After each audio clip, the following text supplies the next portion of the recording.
Hello दोस्तों, स्वागत है आप सबका राइस स्मार्ट के यूट्यूब चैनल में। मैं हिमांशु यादव हाजिर हूं लेकर आज भारतीय संविधान से संबंधित एक बहुत ही महत्वपूर्ण टॉपिक, जिसका नाम है आखिर हम अपने देश में नागरिकता किसे देते हैं और कैसे देते हैं। इसके बारे में कुछ डिस्कशन जरूर किया गया है संविधान के भाग नंबर 2 में। पार्ट नंबर 2 में नागरिकता के बारे में डिस्कस किया गया है, जहाँ पे कुछ आर्टिकल हैं, अनुच्छेद नंबर 5, 6, 7, 8, 9, 10 और 11।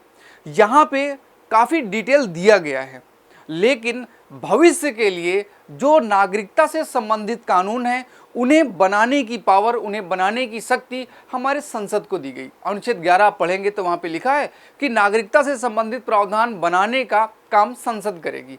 तो संसद करेगी, ठीक है, लेकिन जिस दिन हमारा संविधान लागू हुआ, अर्थात 26 जनवरी 1950 को जब संविधान हमारा लागू हुआ, तो उस समय ये कहा गया कि आज इसे लागू होने पर जो लोग भारत के नागरिक हैं वो भारत के नागरिक आगे भी रहेंगे और यहीं पर बात समाप्त हो जाती है। लेकिन 1950 के बाद जो लोग भारत में जन्म लेंगे उनका क्या होगा? दूसरी बात, बहुत से ऐसे लोग हैं जो भारत में बाद में आएंगे, बहुत से ऐसे लोग हैं जो भारत से दूर चले जाएंगे या भारत की नागरिकता छोड़ देंगे। तो ऐसे लोगों के लिए हमें नियम बनाने पड़ेंगे। तो भारत सरकार ने पहले तो अपने चुनाव लड़कर एक स्थायी सरकार का निर्माण किया। हमारी पहली लोकसभा का गठन किया गया 1952 में, उसने रन करना शुरू कर दिया। धीरे धीरे जब वो काम करना शुरू की, और चूंकि शरणार्थियों की समस्या बहुत बड़ी थी आज़ादी के समय, वो समस्या जब कुछ हद तक सॉल्व हुई, तब अन्य देशों के साथ रिश्ते कैसे बनाने हैं, लोगों को नागरिकता कैसे देनी है, इसके लिए भारत सरकार ने, यानी कि हमारी संसद ने एक नियम बनाया जिसे कहा जाता है भारतीय नागरिकता अधिनियम 1955। 1955 का ये एक्ट है जो बताता है कि आगे भविष्य में हम नागरिकता किसे देंगे और किसे नागरिकता नहीं देंगे। इस अधिनियम को पढ़ेंगे, लेकिन इससे जुड़ी हुई कुछ बेसिक बातें मैं एक दो आपको अपनी तरफ से बताना चाहूँगा। जैसे अगर हम बात करें केवल सिटीजनशिप की, नागरिकता की, तो मेरे दोस्त हमारे देश में सिंगल सिटीजनशिप का कॉन्सेप्ट है।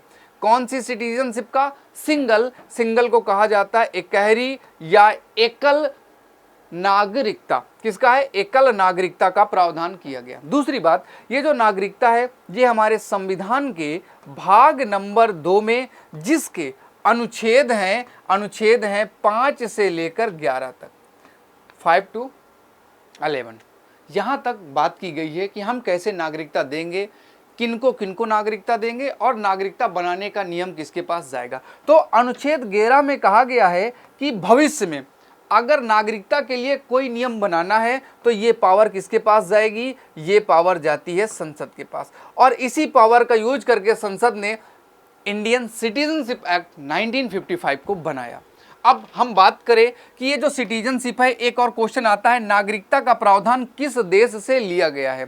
तो जब हम संविधान बना रहे थे तो उस समय हमने नागरिकता का जो प्रावधान है एकहरी नागरिकता का, वो हमने कहाँ से लिया है? वो हमने लिया था ब्रिटेन से, यूनाइटेड किंगडम से हमने एकहरी नागरिकता का प्रावधान लिया था या वहाँ से कॉपी किया था।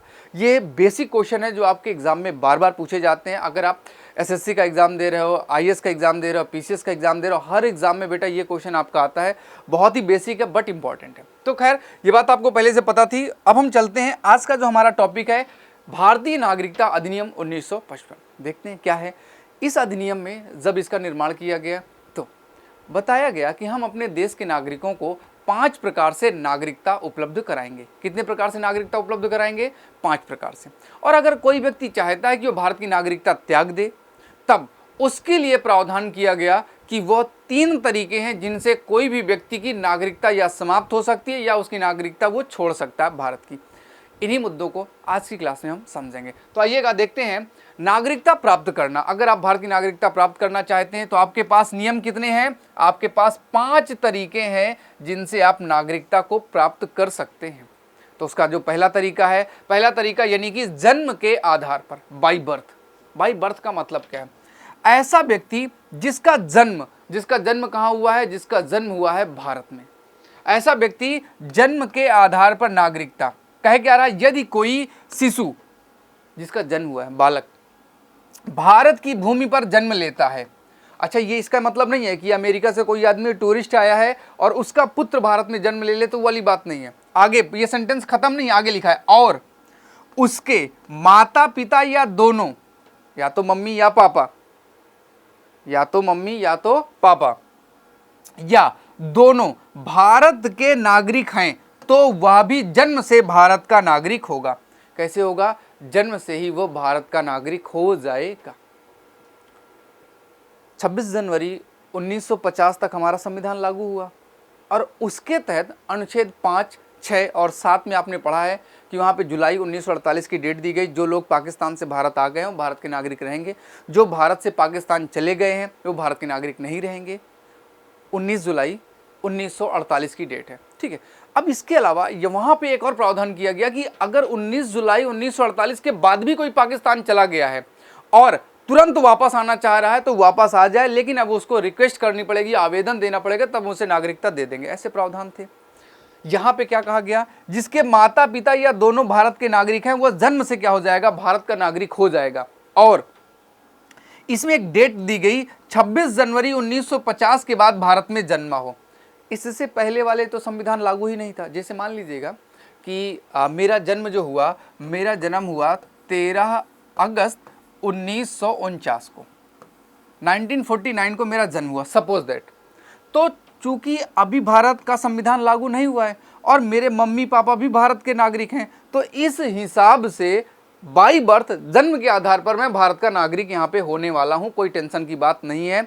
लेकिन यहाँ पे नियम भी है, जनवरी 26 1950 के बाद भारत में जन्मा है, उसके बाद जन्मा है। जैसे मान लीजिएगा मेरे भाई का जन्म हुआ 15 अगस्त 1952, तो मेरे भाई का जन्म 26 जनवरी 1950 के बाद हुआ। और चूंकि मेरे मम्मी पापा या मेरे भाई के मम्मी पापा कहाँ के निवासी हैं? वो भारत के निवासी हैं और उनके पास भारत की क्या है? नागरिकता है, तब वह भी जन्म से ही भारत का नागरिक हो जाएगा। यहाँ कोई टेंशन की बात नहीं है।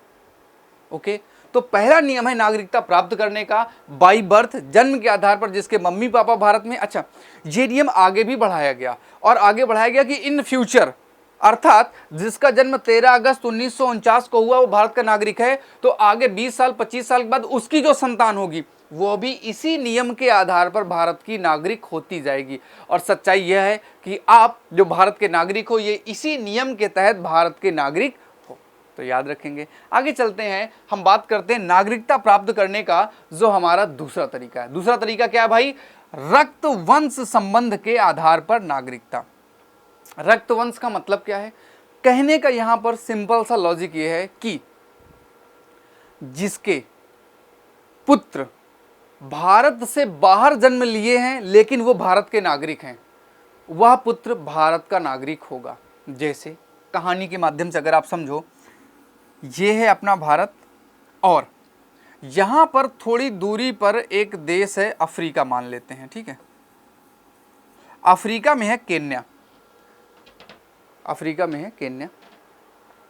कोई आदमी है जिसका जन्म गुजरात में हुआ, ठीक है, गुजरात में उसका जन्म हुआ और गुजरात में जन्म होने के बाद वह कहाँ रहने लगा? केन्या में रहने लगा।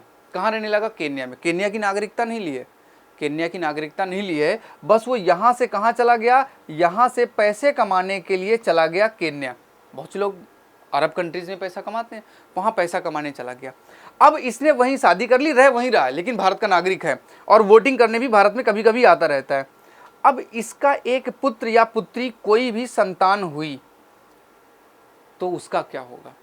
तो कहा गया टेंशन मत लो, आप भारत के ही नागरिक हो और भारत की नागरिकता आपको सहर्ष खुशी के साथ आपको भारत की नागरिकता दी जा रही। वही यहां पे लिखा है। दुनिया में, मतलब भारत वाला तो नंबर 1 में आ गया, भारत के बाहर की बात कर लेते हैं। दुनिया में कहीं भी जन्म लेने वाला शिशु जिसके माता पिता या दोनों भारत के नागरिक हैं, अर्थात ये वाला नियम जो विदेश में जन्म ले रहा है, वंश या रक्त के आधार पर भारत का नागरिक होगा। क्या होगा? भारत का, उसके पास से इंडियन सिटीजनशिप होगी। अच्छा देखो, एक बात और बताऊं मैं आपको, नागरिकता की जरूरत कब पड़ती है? नागरिकता की जरूरत पड़ती है जब हमें वोटिंग करनी होती है। नागरिकता की जरूरत हमें कब पड़ती है? जब हम अपने देश से दूसरे देश जाते हैं तब। रीजन क्या है? जैसे मान लीजिएगा कि एक एरोप्लेन में 100 लोग बैठे, और वो 100 लोग एरोप्लेन से जा रहे थे, वो जा रहे थे जर्मनी। रास्ते में एक बच्चे की डिलीवरी हो गई, 100 लोग बैठे थे, डिलीवरी हो गई एक बच्चे की, तो अब टोटल जो लोग वहां से उतरे उनकी संख्या हो गई 101। तो ये जो एक आदमी जो वहां चढ़ा नहीं था इंडिया में और जब जर्मनी उतर रहा है तो वहां पे एक आदमी एक्स्ट्रा है, तो इसकी जांच पड़ताल करके ये कंफर्म किया जाएगा कि ये आखिर नागरिक कहाँ का है। तो उसके लिए उसका ये वाला नियम लगेगा कि भाई ये भारत का ही नागरिक है। दूसरी, वोटिंग की जरूरत पड़ती है, तो ऐसे कई मामले आते हैं जहां पे पूछा जाता है कि बताओ अक्षय कुमार का पुत्र कहाँ का नागरिक होगा। अब नागरिक का मतलब वोटिंग करना। 18 साल तक तो नौकरी वैसे भी नहीं मिलती है, 18 साल तक आपका पढ़ने का समय है, तो पढ़ाई करने के लिए तो पूरे विश्व में आप कहीं भी पढ़ाई करो, कोई मना नहीं कर रहा। जब वोटिंग का नंबर आता है तब आपको नागरिकता होनी चाहिए। अब देखो, जैसे अक्षय कुमार के बारे में कहा जाता है, र्यूमर है, आप मान लीजिएगा वो मूवी वाला अक्षय कुमार नहीं, कोई दूसरा अक्षय कुमार है, उसके पास कनाडा की नागरिकता है। अच्छी बात है, कनाडा की नागरिकता रहे, लेकिन उसका जन्म भारत में हो, भारत की नागरिकता उसके पास थी, बाद में उसने अपनी नागरिकता कनाडा की ले ली, उसका पुत्र पैदा हुआ, उसका पुत्र अभी 0 साल का है, मतलब 1 दिन 2 दिन का है, कोई दिक्कत नहीं है, उसे वोटिंग करनी है ही नहीं। और आर्टिकल 21 कहता है सभी व्यक्ति को सांस लेने का अधिकार है। वो ये कहता ही नहीं है कि इंडियन केवल सांस लेंगे, विदेशी केवल सांस नहीं लेंगे, सबके लिए है। एजुकेशन में कहा गया प्रत्येक व्यक्ति जिसकी उम्र 6 से 14 वर्ष की, उसे निःशुल्क अनिवार्य शिक्षा का अधिकार है, सबको अधिकार है। तो अभी इसको हम एजुकेशन कब तक प्रोवाइड करते रहेंगे? 18 साल तक हमें कोई टेंशन की बात नहीं है, कहीं का कुछ भी करे, कनाडा में पढ़े, जापान में पढ़े, हमें कोई मतलब नहीं है। हाँ, हम उसे अपना एक नागरिक अपनी जनसंख्या में काउंट करके उसे रखेंगे।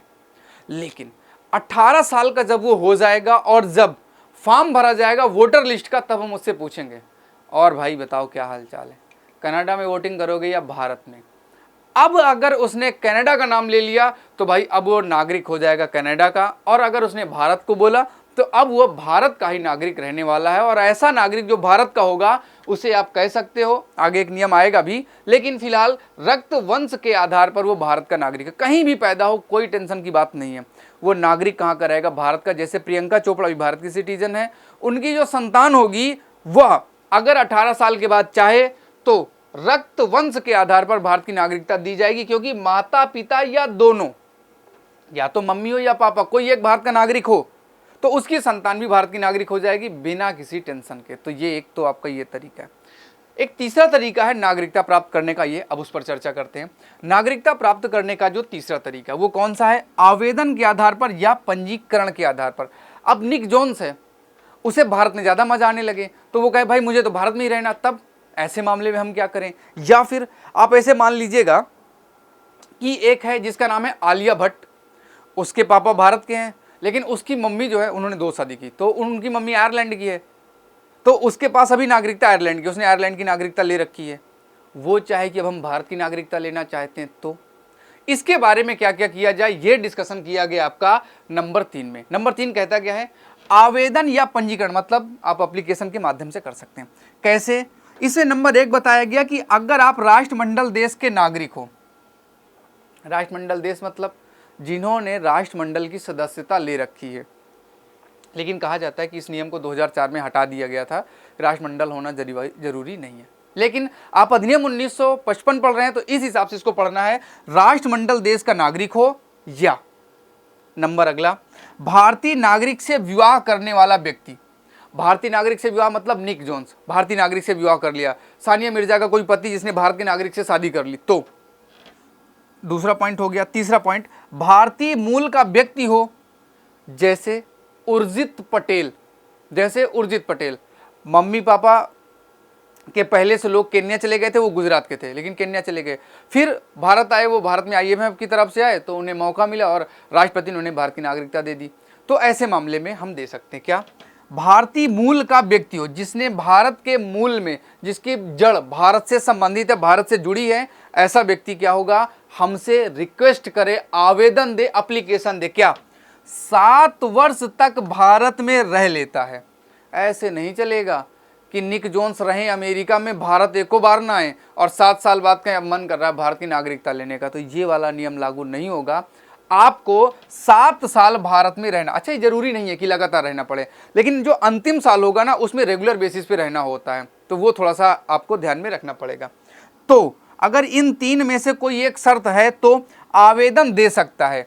आवेदन केवल दे सकता है, गारंटी नहीं है। भारत सरकार चाहेगी तो ही आपको नागरिकता देगी, अदरवाइज हाथ जोड़ लेगी, भाई आप अपना काम करो, हम अपना काम करें, हमें इससे कोई लेना देना।